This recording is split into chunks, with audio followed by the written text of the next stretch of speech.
Gautam neuro care brain stroke migraine fits brain and spine surgeries కి best neuro surgeon. ఎన్నికల సమయంలో Congress party 6 గ్యారెంటీల హామీ ఇచ్చిన సంగతి తెలిసిందే. అయితే వాటిని ప్రస్తుతం ఒక్కొక్కటిగా అమలు చేస్తూ ముందుకెళ్తోంది. ఈ 6 గ్యారెంటీల్లో కరెంట్ హామీ కూడా ఉంది. దీనిపై సీఎం రేవంత్ రెడ్డి విద్యుత్ శాఖ అధికారులతో సచివాలయంలో ఉన్నత స్థాయి సమీక్ష నిర్వహించారు. అయితే ఈ సమావేశంలో రైతులకు 24 గంటల ఉచిత కరెంట్ ఇవ్వాల్సిందేనని అధికారులకు స్పష్టమైన ఆదేశాలు ఇచ్చారు. గతంలో రేవంత్ రెడ్డి రైతులకు కేవలం 3 గంటల కరెంటు చాలని ఆరోపణలు చేయడంతో గత బీఆర్ఎస్ ప్రభుత్వం పెద్ద గొడవ చేసింది. ఇచ్చిన మాట ప్రకారం రాష్ట్రంలో రైతులకు 24 గంటల ఉచిత విద్యుత్ ఇచ్చి తీరాలని సీఎం స్పష్టం చేశారు. నిన్న జరిగిన విద్యుత్ శాఖ సమీక్ష సమావేశంలో రైతులకు 24 గంటల కరెంటు, గృహ వినియోగదారులకు 200 యూనిట్ల వరకు ఫ్రీ ఇచ్చేందుకు సిద్ధమైంది ప్రభుత్వం. సమీక్షలో సీఎం రేవంత్ రెడ్డి మాట్లాడుతూ రాష్ట్ర ఆవిర్భావం తర్వాత 2014 నుంచి 2023 వరకు విద్యుత్ ఉత్పత్తి కంపెనీలతో రాష్ట్ర విద్యుత్ పంపిణీ సంస్థలు కుదుర్చుకున్న అన్ని రకాల విద్యుత్ కొనుగోలు ఒప్పందాలపై సమగ్ర అధ్యయనం జరిపి నివేదిక సమర్పించాలని ముఖ్యమంత్రి రేవంత్ రెడ్డి ఆదేశించారు. ఈ ఒప్పందాల్లోని నిబంధనలు, రాష్ట్ర విద్యుత్ నియంత్రణ మండలి నుంచి పొందిన అనుమతులు, ఒప్పందాల ద్వారా కొనుగోలు చేస్తున్న విద్యుత్ ధరలు వంటి అంశాలు నివేదికలో ఉండాలన్నారు.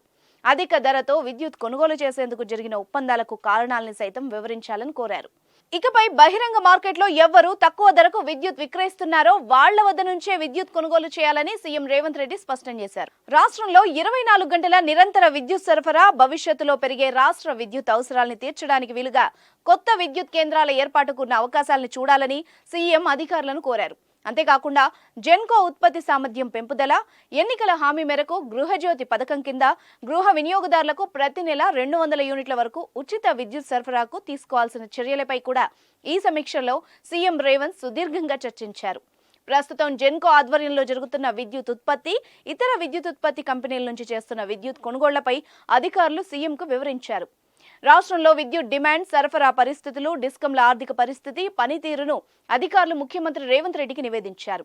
రాష్ట్రానికి సమగ్ర విద్యుత్ విధానం లేక ఎన్నో రకాల సమస్యలు ఉత్పన్నమయ్యాయని ముఖ్యమంత్రి రేవంత్ రెడ్డి అన్నారు.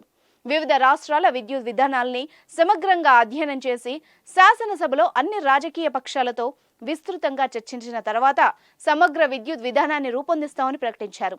విద్యుత్ రంగ నిపుణులతో సైతం విస్తృతంగా సంప్రదింపులు నిర్వహిస్తున్నామన్నారు.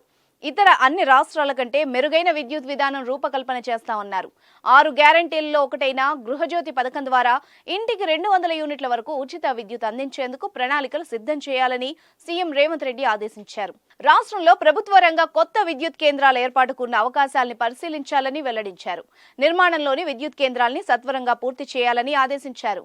విద్యుత్ దుర్వినియోగాన్ని అరికట్టాలని, నాణ్యతను పెంచాలని సూచించారు. విద్యుత్ నిరంతర సరఫరాలో ఎలాంటి అవాంతరాలు రాకుండా ముందస్తుగా పటిష్ట చర్యలు చేపట్టాలని ఆదేశించారు.